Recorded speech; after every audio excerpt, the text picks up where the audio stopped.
Mabuting tao ba ang kaibigan mo? Dahil ba sa relasyon mo sa kaibigan mo, mas nagiging mabuting tao ka? Yung relasyon ninyo ay mas nakapagpapabuti ba sa inyong dalawa?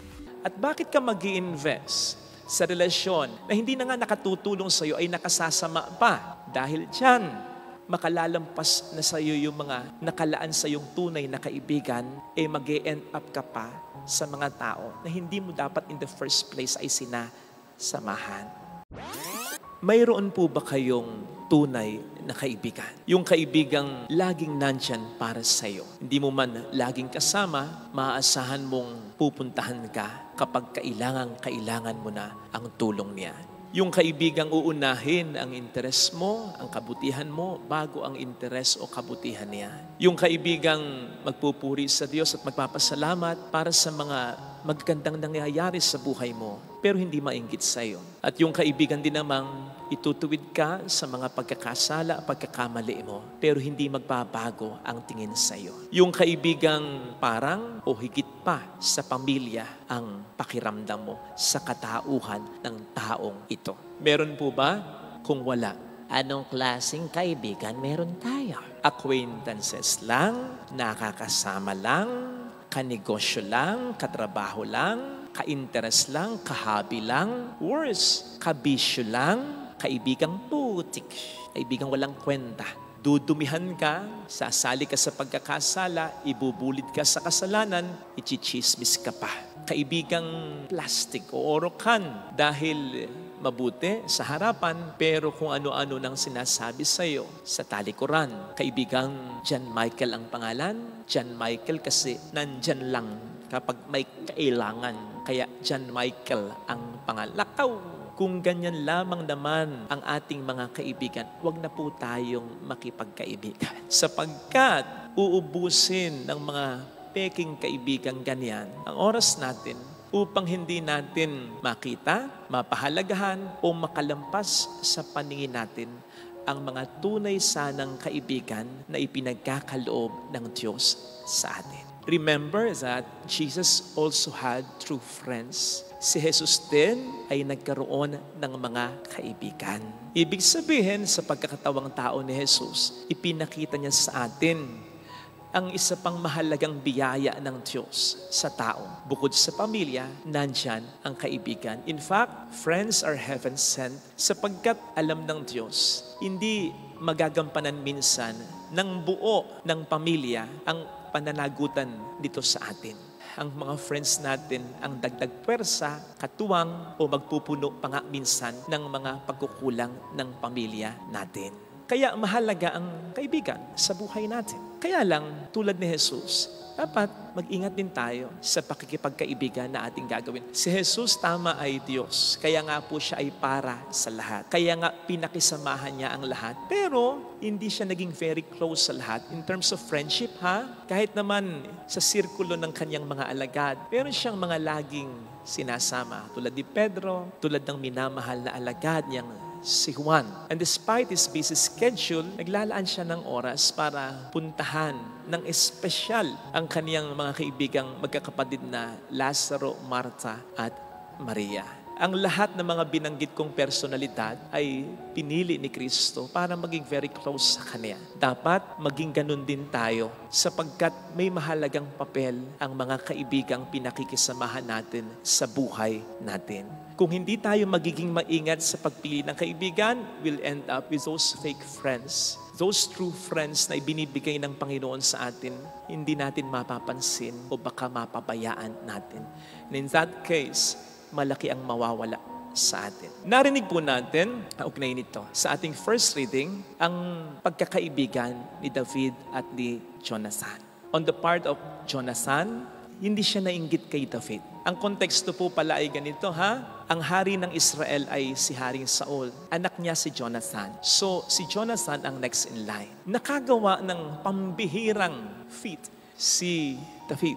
Tinalo niya si Goliath. Kaya nga sa ating unang pagbasa, pinupuri siya. At pupwedeng ang pagiging hari ng Israel pagkatapos ni Saul ay talagang malipat na sa kanya at hindi kay Jonathan. But despite this, hindi nainggit si Jonathan. Pinupuri niya si David. Masaya siya para kay David. In fact, siya pa ang nag-build up kay David sa kaniyang amang si Saul na kay David ay naiinggit. Gustong patayin ni Saul si David.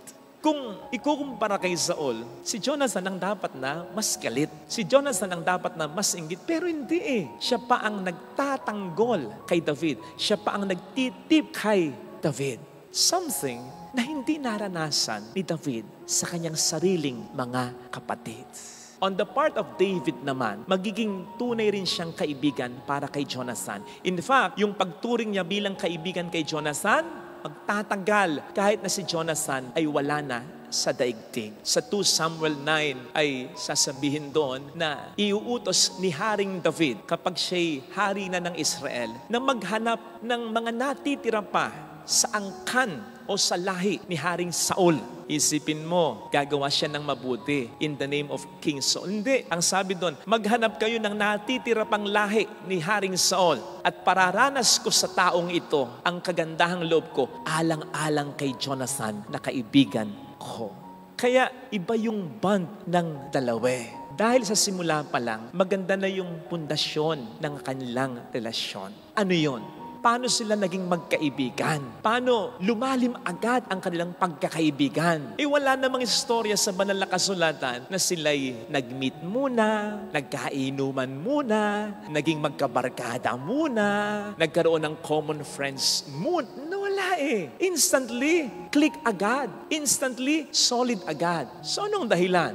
God. Kung kayo po'y nagsimba kahapon, napakinggan nyo sana yung tagumpay nga po ni David. Tinalo niya si Goliath. Walang ibang makagagawa o nakagawa nun. Kahit si King Saul. Si David lang. Kaya instantly, si David ay naging famous sa kanilang bayan.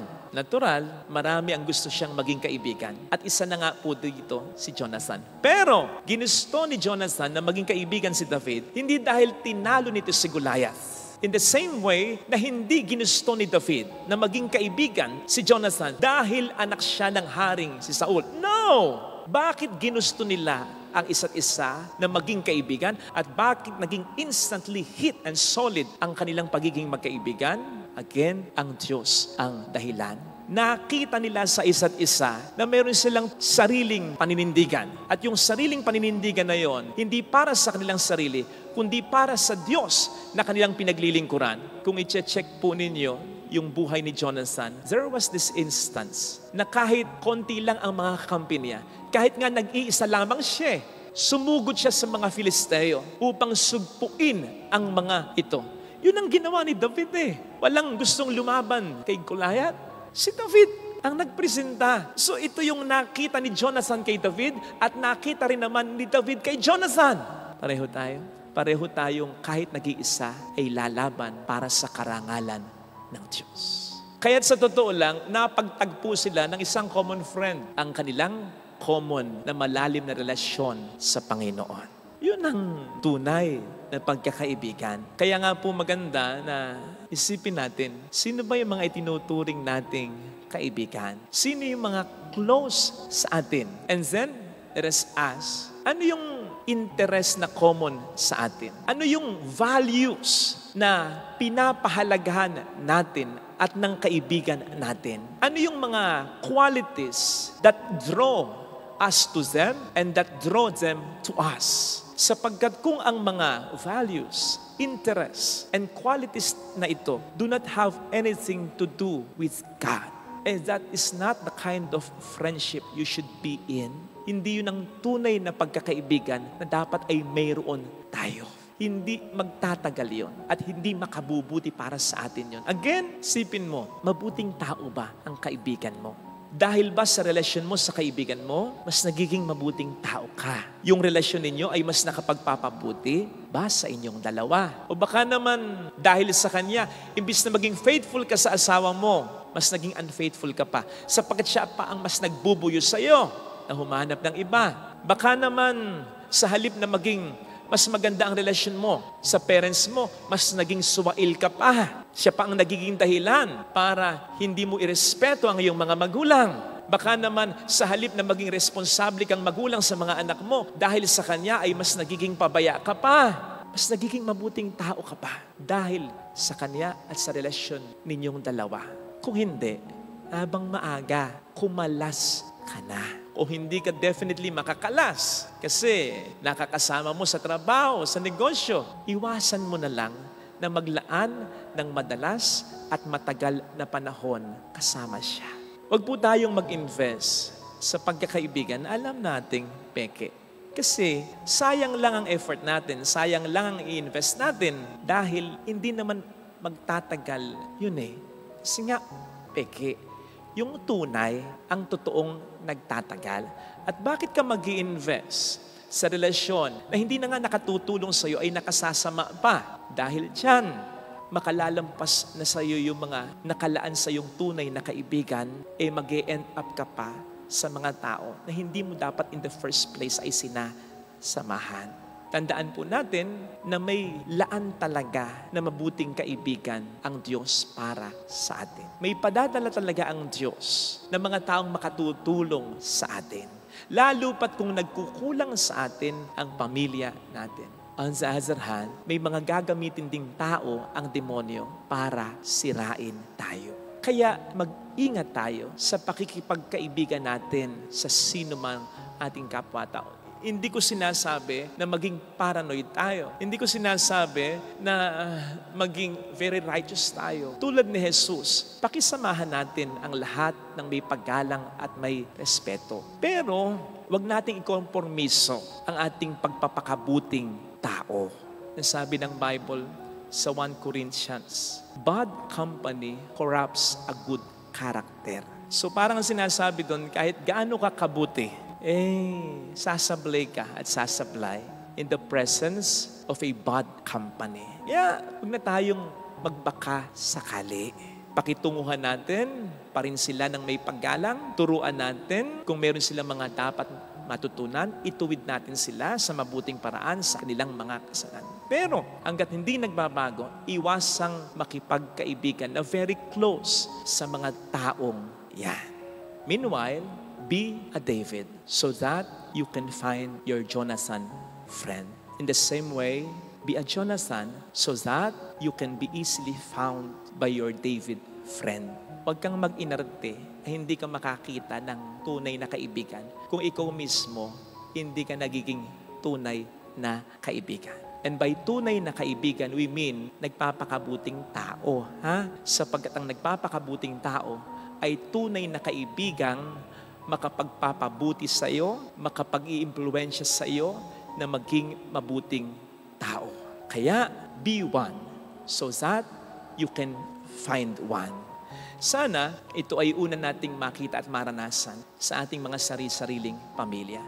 Wala nang masasaya pa kapag yung asawa mo ang naging tunay na kaibigan mo. Kapag yung anak mo ang naging tunay na kaibigan mo, kapag yung kapatid mo ang naging tunay na kaibigan mo, kapag ang magulang mo ang naging tunay na kaibigan mo. Pero kung di man, sigurado magpapadala ang Diyos sa atin ng mga tao na hindi man natin kadugo, ay pag naging kaibigan natin, ay magiging higit pa sa kapamilya natin. Sapagkat sila ang mas magpupuno ng kakulangan ng pamilya natin. Ito sana mga kapatid ang ating ipagdasal sa ating banal na misa, higit pa sa mga material na bagay na ating hinihiling. Sapagkat sabi nga, true friends are more valuable than gold. Higit pa sa napakamahal na ginto ang kaibigang tunay at totoo. Kapag nakakita ka, alagaan mo. Kapag hindi pa, hanapin mo. Pero sa paghahanap mo, siguraduhin mo na nagsisikap ka ring maging mabuting tao. Ito sana ang hilingin nating biyaya sa banal na pagdiriwang na ito.